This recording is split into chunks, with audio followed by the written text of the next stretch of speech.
Good morning, students. I am Rohit from Applied Science Department, working in RPID College campus का नाम।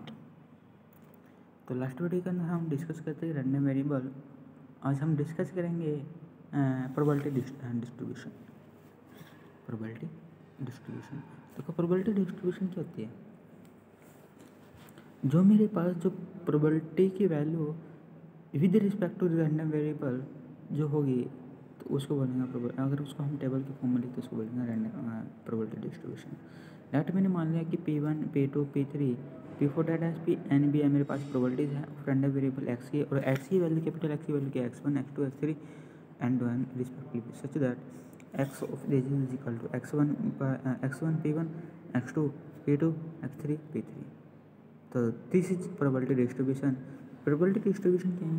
जो मेरे पास रैंडम वेरिएबल की वैल्यू होगी विद रिस्पेक्ट टू प्रोबेबिलिटी, या हम बोल सकते हैं जो प्रोबेबिलिटी की वैल्यू होगी with respect to random variable, उसको बोलेंगे हम प्रोबेबिलिटी डिस्ट्रीब्यूशन, है ना। और याद रखना जो प्रोबेबिलिटी डिस्ट्रीब्यूशन के अंदर जो मेरे पास P1 है P2 P3 का इन सब का सम n तक हमेशा क्या रहेगा?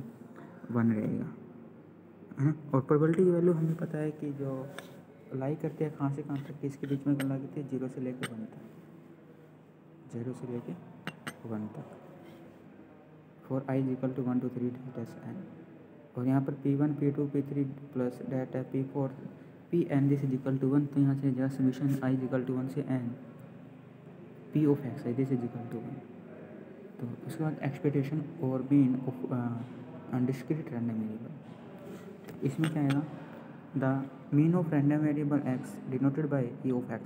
द मीन होता है रैंडम वेरिएबल के अंदर हम डिनोट करते हैं हम ई ऑफ x से, या मूव से भी हम डिनोट करते हैं। Also called expectation is e of x this is equal to mu. तो दिस इज इक्वल टू क्या होगा? x1 P1 plus x2 P2 plus x3 P3 that है xn Pn। तो यहाँ से i इज इक्वल टू 1 से n p i x i this is equal to मेरे पास क्या रहेगा? मीन रहेगा। तो ई ऑफ एक्स एक्सपेक्टेशन भी बोल देते हैं या मीन भी बोल देते हैं, मीन, है ना। तो मीन क्या रहेगा इसका? Summation of i is equal to 1 से n x i p i. अब हम इसका डिस्कस कर रहे हैं variance of discrete random variable. तो variance of discrete random variable मेरे क्या है? Variance of x this is equal to summation i is equal to 1 से n x1 का स्क्वायर P1 माइनस म्यू का स्क्वायर। और यहाँ से क्या आएगा? x1 का स्क्वायर मतलब e ऑफ x का square minus e of x का होल स्क्वायर। तो दिस इज इक्वल टू क्या रहेगा? मेरे पास वेरिएंस रहेगा वेयर e ऑफ x का square this is equal to summation i is equal to 1 से n x का स्क्वायर p का p1। तो दिस इज मेरे पास क्या रहेगा? Variance of discrete random variable. उसके बाद हम डिस्कस करते हैं standard deviation of discrete random variable. Standard deviation of discrete random variable जो वेरिएंस होता है ना, वो क्या होता है? स्टैंडर्ड डेविएशन का स्क्वायर होता है। जो वेरिएंस होता है V this is equal to मेरे स्टैंडर्ड डेविएशन का क्या होता है? स्क्वायर होता है। तो यहाँ तक हम स्टैंडर्ड डेविएशन की अगर वैल्यू निकालते हैं तो this is equal to root of variance होता है। क्या होता है? Root of variance. तो जो स्टैंडर्ड डेविएशन आएगा क्या आएगा? रूट ऑफ वेरिएंस आएगा। ठीक है, एक एग्जांपल डिस्कस कर लेते हैं। A pair of die is roll twice. एक डाई को मैंने 2 टाइम्स क्या करा? रोल करा। Find the probability distribution of number of doublets number of doublets. तो x denote the number of doublets this is equal to 1 1 2 2 3 3 4 4 5 5 and 6 8।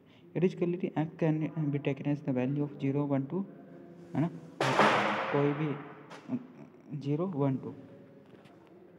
तो probability of getting a doublet के इसकी प्रोबेबिलिटी क्या होगी? 6/3 36 दिस इज इक्वल टू 1/6। और not getting a doublet नहीं है, double 8 1 minus 1/6 this is equal to 5/6। तो P of x this is equal to 0। तो पी ऑफ नो डबलेट का this is equal to 5/6 into 5/6 25/30। P of x this is equal to 1 this is equal to probability of 1 doublet 1 non doublet. तो 1/6 into 5/6 इसको हम 2 से multiply कर देते this is equal to 10/36। P of x this is equal to 1।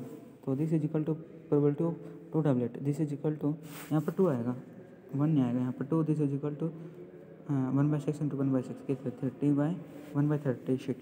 तो then the probability required distribution this is equal to 0 1 2 3 इसके respect में जो प्रोबेबिलिटी होगी 25/30, 10/36 और 1/36. तो this is probability distribution. Thank you.